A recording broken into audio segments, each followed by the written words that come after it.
Tudo bom, gente? Esse é o primeiro de uma série de vídeos que você vai ver aqui no YouTube falando sobre a audiência pública que aconteceu no dia 7 de junho. O que eu fiz?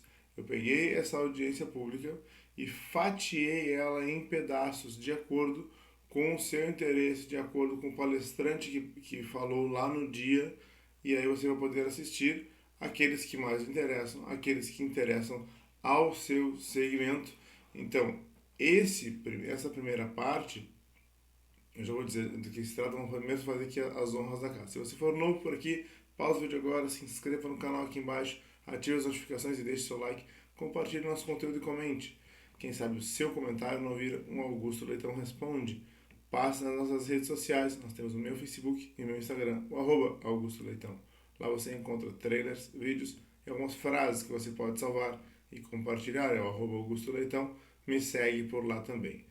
Conheça meu site, augustoleitãoadvocacia.com.br, e faça tudo isso que eu falei para que o YouTube entenda como relevante nossos vídeos, como relevante nosso conteúdo, e entregue eles sempre para você e para mais e mais pessoas. Muito bem.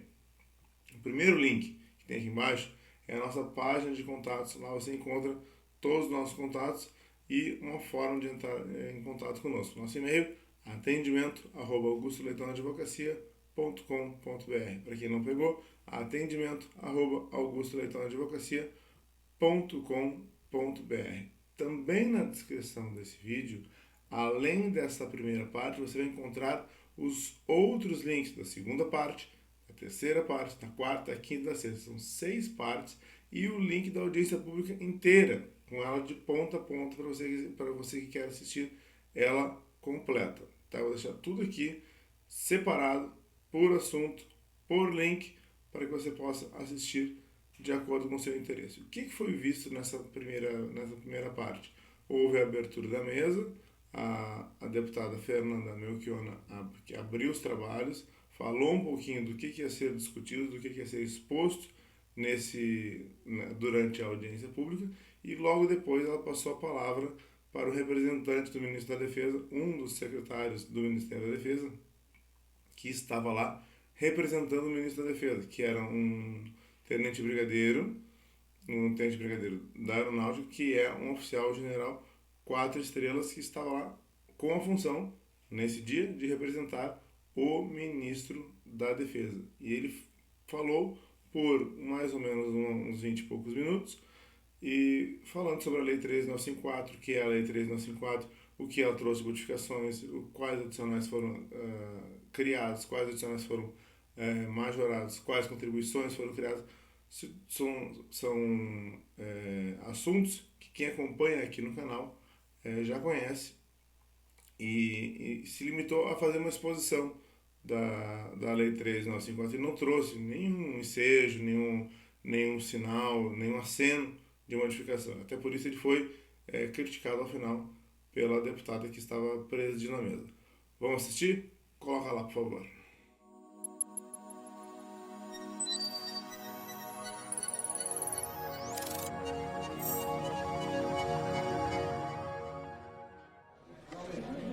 Bom dia a todos, todas, sejam muito bem-vindos aqui na comissão. Dizer que esses assentos aqui da frente também são disponíveis para o pessoal sentar,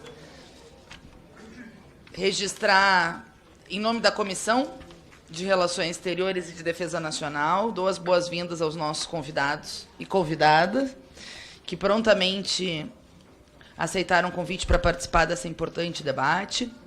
Cumprimento de forma especial todos os deputados e deputadas que participam dessa reunião. Deputado Glauber Braga, que foi requerente junto comigo. Deputado Albuquerque, que também é Cabo Albuquerque, do quadro especial, que está aqui conosco. Bem como as assessorias parlamentares, profissionais de imprensa e público que nos acompanham online, pela página da comissão na internet e pelo canal da Câmara dos Deputados no YouTube. Essa audiência decorre da aprovação nesse colegiado do requerimento 18 de 2023, de minha autoria e do deputado Glauber Braga, e tem por objetivo debater o sistema de proteção social dos militares brasileiros e os efeitos da Lei 13.954, de 2019. Como vocês sabem, foi a reforma da Previdência dos militares enviada pelo governo Bolsonaro na época. Nós, na época, já alertávamos, assim como vários cabos, praças, familiares, as esposas presentes aqui conosco, do sistema de justiça que estava sendo montado para a ampla maioria dos servidores das Forças Armadas e, infelizmente, né, ao longo da aplicação dessa lei, se comprovou muito real e distorcida e extremamente injusta com os de baixo. Nós temos aqui vários convidados que vão falar sobre isso, mas nós trouxemos essa audiência pública justamente para ajudar esse debate e essa luta de reparação dessas injustiças e de compromisso, né, com os acordos feitos lá atrás com a categoria no sentido de reparar injustiças, né? Que a ampla maioria começou a trabalhar mais, contribuir mais, na prática perdeu o salário, familiares perderam salário e, ao mesmo tempo, essas gratificações foram apenas utilizadas para o alto escalão das Forças Armadas, enquanto os de baixo têm penalizado, inclusive pagado na prática, esse novo modelo de reforma dos militares enviadas pelo governo Bolsonaro na época, e que foi bastante criticada por nós. Na época, o deputado Glauber, representava o pessoal na comissão, assim como o deputado Marcelo Freixo, foram uma das vozes que, desde aquele momento, alertavam para o que estamos, lamentavelmente, vendo na prática. E aí são vidas, né, gente? São contra-cheques, são salários, são a carreira, e são familiares, né, que estão sofrendo com as consequências desta lei. Então, certamente, a realização dessa audiência nos fornecerá valiosos subsídios para que possamos formar nosso convencimento, ou melhor, esperamos, encaminhamento, né, de resolução sobre essa importante matéria. Eu vou anunciar os convidados, dizer que nós vamos revezando aqui a condição dos trabalhos. Eu e o deputado Glauber e o deputado Albuquerque também está convidado para ir revezando, assim como fazer fala no momento que os parlamentares acharem adequado.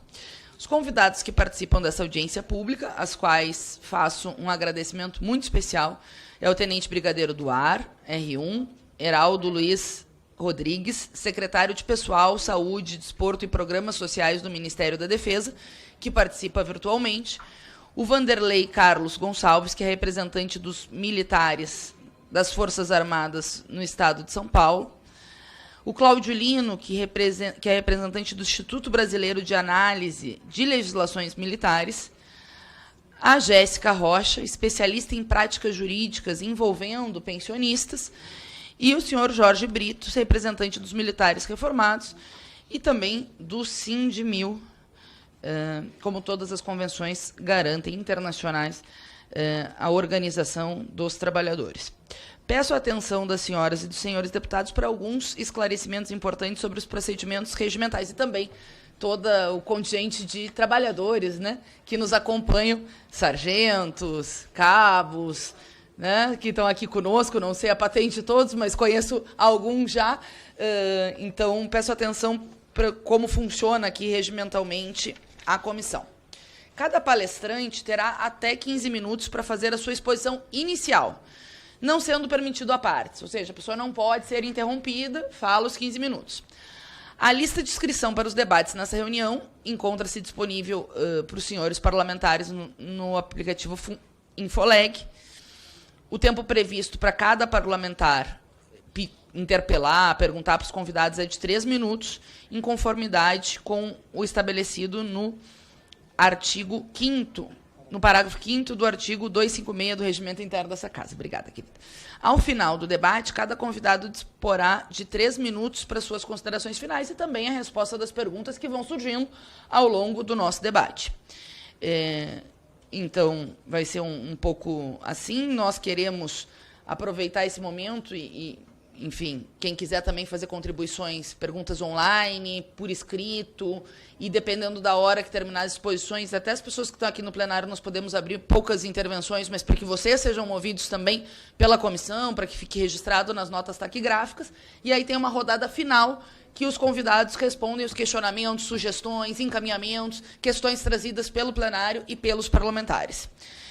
Dito tudo isso, passo imediatamente a palavra ao Tenente Brigadeiro Heraldo, que dispõe de até 15 minutos para sua exposição Eu vou ter a oportunidade, evidentemente, de perguntar para o Tenente Brigadeiro Heraldo, mas eu já deixo de antemão, Tenente Brigadeiro Heraldo, a pergunta sobre o grupo de trabalho que foi criado ainda no âmbito passado, sobre a questão das distorções da Lei 13.954, que nem os praças e tampouco os parlamentares têm conhecimento do que chegou, né, ou as conclusões tiradas a partir desse GT e desse estudo que foi feito e que ainda não foi apresentado. Tenente Brigadeiro Heraldo, muito obrigada pela presença. O senhor tem 15 minutos. Bom dia, deputada. Espero que estejam me ouvindo bem. Deputada Fernanda... Tenente, lhe peço só... Brigadeiro, perdão, lhe peço só um minutinho, que o som não está aparecendo aqui para todos. Não ouvimos nada da sua exposição. Vamos só resolver esse problema técnico. Tá bem, obrigado. Assim que estiver ouvindo, eu fico na escuta para dar início, então.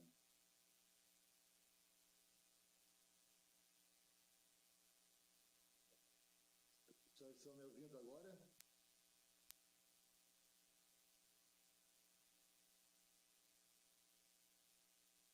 Estão ouvindo agora, nesse momento, deputada? Os senhores estão me ouvindo do plenário? Da comissão? Nada?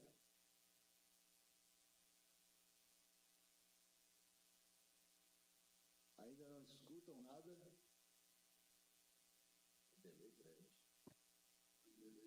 Brigadeiro, teve um problema técnico, no momento não escuto o senhor no plenário, somente na sala Zoom. Olha, não está me ouvindo agora no plenário? Alô? Bom, Brigadeiro, Oi, pois não. no momento o senhor não é ouvido no plenário. Pois é, como é que eu... Qual é o problema que consegue solucionar? Eu sou operador do Zoom, o pessoal da coordenação de áudio deve estar solucionando esse problema. Tá bem, olha, fico na escuta, me avisa quando tiver Pedimos só solucionado. alguns... Sim, senhor. Obrigado. Tá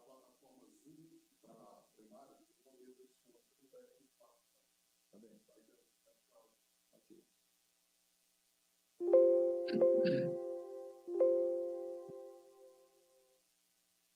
Tá bom, trabalho.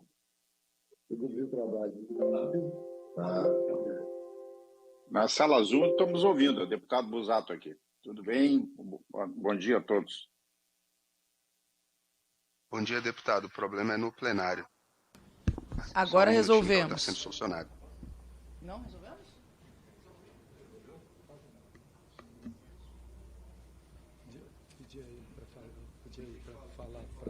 Tenente, Brigadeiro, perdão, o senhor poderia fazer um teste, só para a gente ver se dá para ouvir aqui? Claro, 1, 2, 3, 4. Está me ouvindo, deputado? Ouvindo, meio baixinho, mas conseguimos ouvir. Vamos ficar todos bem quietinhos para ele ouvir. Brigadeiro, obrigada pela presença e lhe concedo 15 minutos.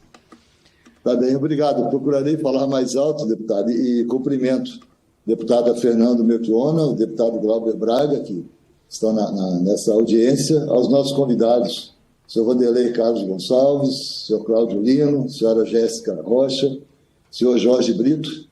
É uma satisfação poder estar aqui e conversar com os senhores e senhoras sobre esse tema, trazer aqui uma visão do Ministério da Defesa, eu como representante aqui do ministro e como secretário do Ministério da Defesa, passaria as informações aí que nós temos em mente e estaria, evidentemente, à disposição para discutirmos o assunto. Eu gostaria de pedir que fosse colocada a apresentação, por favor.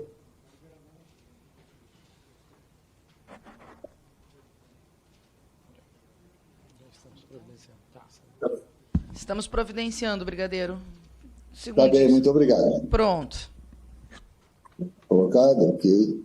Bom, então, falando sobre o Sistema de Proteção Social, da Lei 13.954, né, de 16 de dezembro de 2019. Como antecedente, senhores e senhoras, eu gostaria de dizer que a última reestruturação que a carreira havia sofrido, a carreira militar, havia sido em 2000, pois não?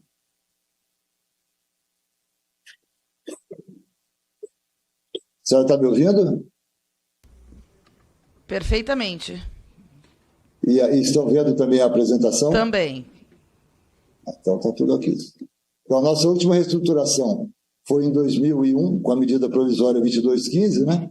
E aí julgou-se oportuno uma nova reestruturação da carreira, que teve início em 2016. Então, quando o Ministério da Defesa, as Forças Armadas, começaram a trabalhar nessa reestruturação da carreira militar.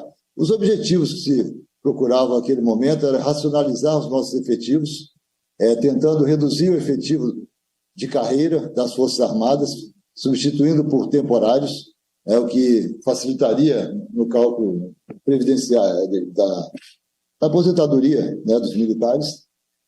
Modernizar a gestão da carreira, nós estávamos querendo que a carreira tivesse maior atratividade, o melhor aproveitamento das capacidades das pessoas que estão na carreira militar, o aproveitamento pleno dessas capacidades, o aperfeiçoamento da legislação, que já era uma legislação bastante antiga e precisava de algumas atualizações, e a atração e a retenção dos talentos dentro das nossas forças, né? Então, esses eram os objetivos maiores que procurávamos ao tentar fazermos essa reestruturação da carreira militar. Próximo slide, por favor.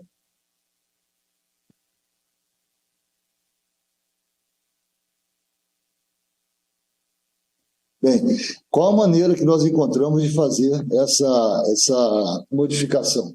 Foi feito um estudo bastante longo e foi elaborado um projeto de lei 1645, em 2019, de relatoria do deputado Vinícius de Carvalho. Esse projeto de lei foi submetido a escrutínio, a discussão na Câmara e no Senado, e posteriormente veio a se tornar a Lei 13.954, né, sobre a qual estamos discutindo agora, e é prevista a existência dessa lei na própria Constituição Federal. Próximos, por favor. Ok. Então, as premissas básicas para esse aperfeiçoamento dessa estrutura da carreira militar passou ali pelo aperfeiçoamento da legislação, como eu disse. Nós trabalhamos e modificamos o Estatuto dos Militares, a Lei de Pensão dos Militares, a Lei do Serviço Militar, a Lei de Promoção de Oficiais da Ativa das Forças Armadas e a medida provisória 2215 de 2001, que era a última reestruturação que havia ocorrido. Para a gente atrair e reter os talentos, né, quais foram as nossas estratégias? Premiar a meritocracia, né, dentro das forças, então, valorizar aqueles que têm maior mérito, reconhecermos a experiência profissional e utilizarmos ela o máximo possível dentro das forças, de certa forma, reconhecermos e premiarmos a disponibilidade permanente da pessoa para a atividade militar e a sua dedicação exclusiva à atividade militar, através do nosso adicional de permanência. Outras premissas. Procuramos melhorar o aproveitamento das capacidades. Então, reconhecemos bastante os cursos de formação, especialização, aperfeiçoamento e altos estudos, valorizando aqueles que têm a disponibilidade plena para realizar esses cursos todos. E depois aproveitar o investimento das capacidades na instituição das pessoas que efetivamente efetuaram todos esses cursos e conseguiram trazer maior conhecimento para dentro das instituições militares. Racionalizar o efetivo, como eu disse anteriormente. Procuramos reduzir os militares de carreira e incrementar o uso de temporários, oficiais de praças temporários na nossa instituição, nas atividades que não são totalmente finalísticas, que não exigem que o militar seja de carreira. Como eu disse, a última reforma havia ocorrido em 2001, e aquela reforma, já à época, ela havia instituído a pensão das filhas, que sempre é dito alguma coisa sobre isso, mas desde aquela época ela está extinta, só permanece os que têm direito sobre ela. O adicional de tempo de serviço foi extinto naquela época também. Contribuir para 2 postos acima, quando da reserva do militar, era uma possibilidade que foi extinta. Acumular 2 pensões pelos pensionistas também foi extinto. Ir aposentado com uma promoção ao posto acima na inatividade também foi extinto. A licença especial, que era uma licença de 6 meses a cada 10 anos, também da mesma forma foi extinta, assim como o auxílio moradia da classe militar. A defasagem salarial. A medida 2215 trouxe perdas a longo prazo, né? Então, por exemplo, só o fato de extinguir o adicional do tempo de serviço fez com que um militar que entrasse em 2000 após 30 anos, ele receberia 35% aproximadamente menos do que quem estava na inatividade em 2000. Então, já dá uma diferença bastante considerável. O salário, ele acabou se mostrando abaixo das demais carreiras de Estado. Eu vou mostrar depois uma comparação com outras cerca de 10 carreiras, né? E o ápice remuneratório, ele é atingido com 28 anos de carreira, enquanto que nas demais carreiras de Estado ele é atingido com 13 anos. Então, isso também é uma diferencial na possibilidade de acumulação de riqueza da classe militar, uma vez que ele leva 28 anos para chegar no topo da sua carreira, enquanto que nas demais categorias é em torno de 13 anos. Né? Então, o que a 13954 fez, basicamente? Nós mudamos o tempo de serviço, aumentamos de 30 para 35 anos, como é previsto, né, a mudança. Com isso, tivemos que aumentar as idades limites em cada um dos postos, que vemos nessa tabela à direita, né, do soldado até o general de exército, as idades limites que cada um pode ter na ativa. Preservamos todo o direito adquirido, claro, para quem tem mais de 30 anos de serviço, e foi estabelecida a regra de transição do tempo que falta para os 35 anos em 17%. Também reduzimos o rol de dependentes dos militares. Então, atualmente ficou como dependente os cônjuges, o companheiro, filho ou enteado menor de 21 anos. E se não tiver o rendimento, aí poderemos colocar um tutelado ou curatelado inválido menor de 18 anos e que viva sob a sua guarda por decisão judicial ou enteado estudante menor de 24 anos. Então, havia um rol bem maior e foi reduzido para este. As alíquotas de contribuição, houve uma alteração significativa. Antigamente descontava-se 7,5% de pensão militar do ativo e do inativo, e a pensionista não era descontada. E com a mudança dessa lei, nós universalizamos o desconto para 10,5% para todos, inativos, ativos e pensionistas, para a sua pensão, como é normal também usual na carreira, na área civil. Então, todos descontam para colaborar para a pensão. E assistência médica, o 3,5% foi mantido, o que dá um total de um desconto, e se juntarmos a pensão e assistência médica, de 14% do desconto efetivo de militares da ativa, inativos e pensionistas. E o que nós trouxemos de mudança de positiva para a carreira, no sentido de aumentar algum tipo de gratificação? O adicional de habilitação. Qual era o propósito dele? É valorizar a meritocracia, reconhecendo aqueles que buscam aprimorar o conhecimento profissional ao longo da carreira. Então, nós podemos ver ali que as alíquotas, que eram aquelas dos cursos que eram em 12%, 16%, 20%, 25% e 30%, elas pularam para outras alíquotas, de 27%, 45%, 68% e 73%. Tanto para oficiais quanto para as praças. Então, a praça que realiza um curso de altos estudos 2, por exemplo, ela passou a ganhar 68% de gratificação sobre o soldo por haver realizado esse curso. O mesmo percentual que ganha os coronéis, tenentes-coronéis e majores. Então, esse adicional de habilitação é extensiva a todos os militares de carreira. Então, todos que, de soldado ao coronel, eles recebem as gratificações à medida em que vão realizando cada um daqueles cursos que são de interesse das forças. Não só esses cursos específicos previstos, mas outros cursos que as forças orientem e designem o militar para fazê-lo por ser interesse da força, ele também tem uma equivalência e também possibilita que o militar receba esse adicional de habilitação, né? Eu gosto sempre de citar que é toda a classe militar que foi abrangida nisso. Evidentemente, vão dizer que quem estava na reserva não pode fazer o curso, mas isso, no meu entender, é bastante claro, porque eu não posso pegar alguém que esteja aposentado, né, um inativo, trazê-lo para fazer um curso, para ele ganhar um adicional maior e depois voltá-lo para a inatividade. Não faz sentido algum esse tipo de atitude. Então, realmente, para os militares da ativa, que têm essa capacidade de aumentar essa gratificação, e os militares inativos que tenham feito esses cursos enquanto estavam na ativa, evidentemente. O adicional de disponibilidade militar. Então, esse adicional ele foi colocado para reconhecer o estado de prontidão do militar para o cumprimento da missão em função da sua experiência ao longo da carreira. Então, esse adicional ele é dado para os militares à medida que eles vão alcançando os postos. Então, um coronel, por exemplo, ali, ele tem 32% de adicional de disponibilidade militar, assim como um subtenente, um suboficial, oficial do quadro de apoio, né? E nós colocamos em vermelho ali um assunto que tem bastante aparecido muito, né? São as praças do quadro especial. Então, sabendo que essas praças do quadro especial têm geralmente muito tempo de serviço, porque são pessoas que entraram há algum tempo, né? Então, o segundo sargento do quadro especial, por exemplo, ele recebe a mesma alíquota que um tenente-coronel, de 26%, diferentemente de um sargento de carreira, que recebe apenas 12%, equivalente ao capitão. Então, houve a lei, à época, houve essa preocupação de certa forma, reconhecer a dedicação e o trabalho desse quadro especial que trabalha há mais tempo para atingir esses postos, né?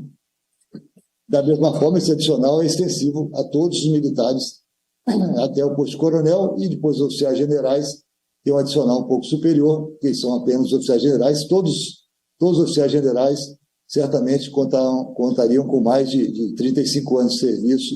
Então, foi uma maneira de se reconhecer o estado de prontidão que eles se dedicam às forças. Também um quadro especial, eu quis colocar esse slide para dar uma ideia da dimensão desse quadro especial que a gente conversa. Nós temos 2.327 militares da ativa, do quadro especial, e 21 mil inativos, somando 23.970, e dentro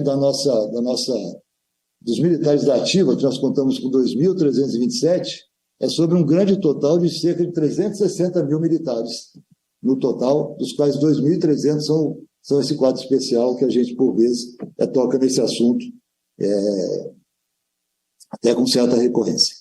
Então, as principais alterações, olhando agora pelo lado do governo, né, Estado, as receitas que o governo teve para fazer essa lei, ela advém da redução dos efetivos que ingressam na escola militares, que nós fizemos uma redução, a substituição de militar de carreira por temporário, a universalização da contribuição para a pensão militar e outras receitas acessórias, como, por exemplo, desistência de pensão para filhas, que nós tivemos já uma quantidade significativa. E quais as despesas que essa lei traz? O adicional de habilitação, o adicional de compensação por disponibilidade militar e a ajuda de custo, que eu não pontuei no slide, mas ela foi aumentada de 4 para 8 gratificações para quando o militar passa para a sua inatividade. Era mais simples. Com isso, nós projetamos, quando foi feita essa lei, um superávit devido à arrecadação e à despesa, quando fosse implementada essa reestruturação da carreira militar. Um superávit de 33 milhões ao longo de 30 anos e esperamos ter 2 bilhões e 300 no espaço aí de 10 anos. Então, isso, a lei se tornou autossustentável, que era um requisito necessário para que a reestruturação fosse feita. Então, para darem uma ideia do que foi assim, o que impactou no perfil remuneratório, eu trago aqui em 2019 como era o perfil remuneratório das praças. Então, de terceiro sargento até subtenente ou suboficial, que está grifado ali com aquela seta em vermelho. Ele começava recebendo R$ 4.896 e terminava recebendo R$ 8.698, que o colocava naquela posição, se comparado com algumas outras carreiras da administração pública, né? Polícia Militar, Banco Central, ABIN. Com a aplicação da lei, esses praças, eles passaram para a primeira colocação nesse perfil remuneratório. Então, ele passa de 5.125, eu não consigo ler o outro valor lá, porque minha imagem está ali em cima, mas os senhores podem ver, ele termina com 13.633. Ainda que leve 25 anos para atingir isso, eles conseguimos elevar essa colocação das praças para um patamar melhor do que havia inicialmente. Da parte dos oficiais, quando eu falo de aspirante, até o coronel, era o último colocado nessa comparação com as carreiras, as mesmas carreiras ali da administração pública, e com essas mudanças todas, eles passaram passamos, né, para essa colocação, que ele começa com 11.800 e termina com 26.900. Esses dados estão sem essa última reajuste que houve para a administração pública, dos quais os militares não tiveram nenhum reajuste, até porque a Lei 13.954 ainda tem seus efeitos remuneratórios com impacto durante esse ano, né? Então, esse é o perfil, foi a reorganização remuneratória quando da implantação dessa Lei 13.954. Alguns questionamentos que nós ouvimos com uma certa frequência, que a gente gosta sempre de colocar, é que a lei beneficiou oficiais em detrimento de praças. A gente observa claramente até agora que o resultado final foi mais positivo até para as praças do que para os oficiais, embora tenha beneficiado todas as categorias. Realmente, as praças tiveram um melhor aproveitamento.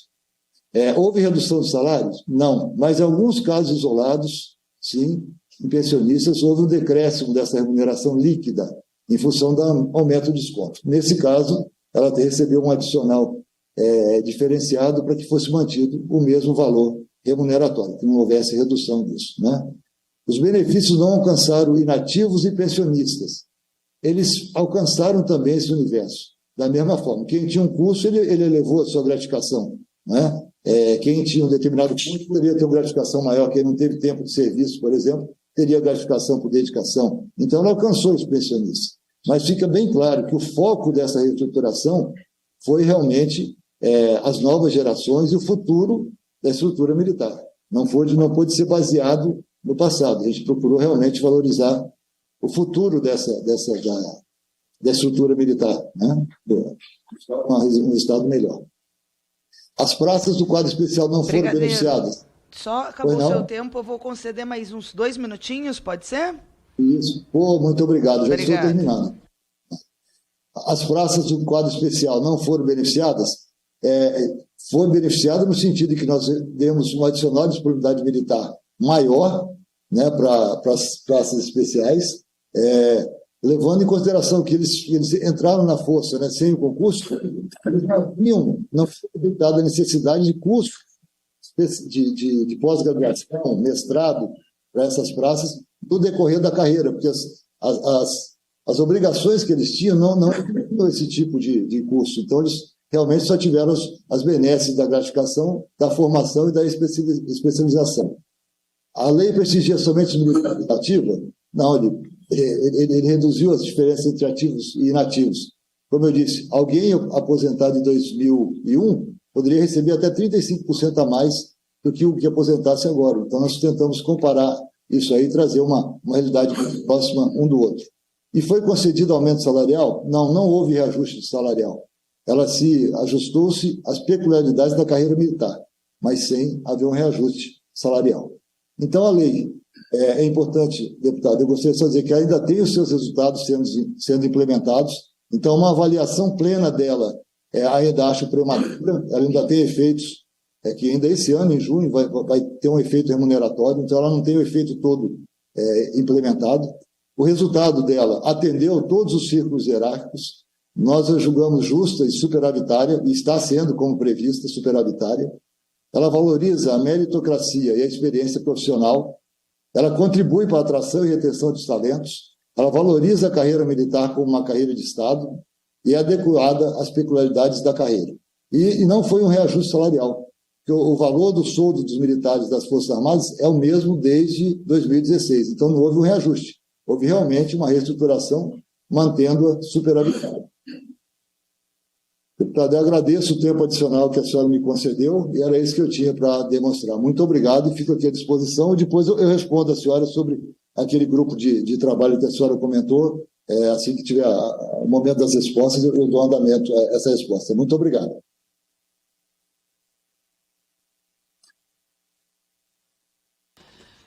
Obrigada, brigadeiro Heraldo. Só registrar 2 coisas e depois nós vamos fazer as perguntas e seguir com o resto da audiência. Primeiro que os trabalhadores, os sargentos do quadro especial, tem estabilidade depois de uma lei 10 anos depois que garantiu. Então, essa desigualdade, essa diferença, tanto nos salários, porque a gente tem uma defasagem salarial grande, e na carreira do pessoal, do quadro especial, mas essa diferença que é verbalizada aqui pelo Ministério da Defesa reproduz preconceito e, na prática, não reconhece esses trabalhadores tão importantes que foram incorporados pelo Estado brasileiro pela necessidade que o Estado tinha em determinado momento. Então, quero deixar aqui a minha solidariedade aos trabalhadores do quadro especial. E, segundo, que acho... nós propusemos, né, deputado Glauber, essa audiência justamente no sentido de ouvir o que o Ministério da Defesa traria a partir do grupo de trabalho para equiparar e resolver distorções geradas pela Lei 13.954. No meu momento, vou falar dos acordos que foram feitos pelos representantes do governo, nós estamos falando do governo Bolsonaro, à época, com os trabalhadores, em microfone, e não cumpridos. Mas o que nós vimos aqui, por enquanto, é uma defesa da lei como se não tivesse distorções que os próprios trabalhadores vão trazer, e é óbvio, nós vamos questionar bastante e seguir essa luta em defesa da ampla maioria dos trabalhadores das Forças Armadas que estavam aqui indignados ouvindo Vossa Excelência, porque esperavam respostas e avanços do Ministério da Defesa e não a reafirmação de um quadro que gerou, sim, desigualdade, aumento do tempo de contribuição, aumento do valor da contribuição, taxação das pensionistas, dificuldade no acesso nos cursos de estudos, aperfeiçoamento, etc., além dessa disparidade que existe, né, entre os valores recebidos para cada um dos cursos, e aí está sendo gerado superávit, né, nas costas da ampla maioria das Forças Armadas. Então, que fique registrado aqui, e em algum momento nós faremos pergunta a pergunta para Vossa Excelência.